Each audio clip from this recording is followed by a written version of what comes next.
এদিকে 2025 ও 26 মৌসুমের UEFA champions লিগের লিগ পর্বের 36 দল চূড়ান্ত হয়ে গেছে।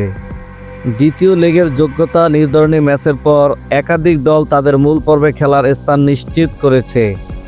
চ্যাম্পিয়ন্স লিগের এবারের আসরে প্রথমবারের মতো জায়গা করে নিয়েছে 4 ক্লাব।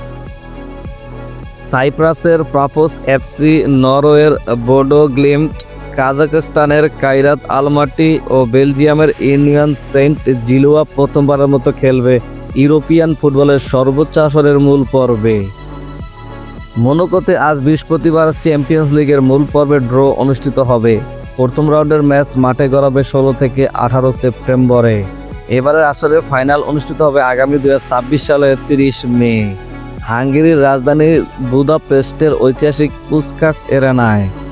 চ্যাম্পিয়ন্স লিগ 2025-26 মৌসুমের লিগ পর্বে যারা জায়গা করে নিয়েছে: Real Madrid, PSG, Manchester City, Bayern Munich, Liverpool, Inter Milan, Chelsea, Borussia Dortmund, Barcelona, Arsenal, Bayer Leverkusen, Atletico Madrid, Benfica, Atalanta, Villarreal, Juventus, Eintracht Frankfurt, Club Brugge, Tottenham Hotspur, PSV আইনহোভেন, Ajax Amsterdam, Napoli, Sporting CP, Olympiacos, Slavia Prague, Bodo Glimt, Olympique Marseille, FC Copenhagen, Monaco, Galatasaray, Union SG, Qarabag Athletic, Bilbao ও Newcastle United, Pafos ও কাইরাত।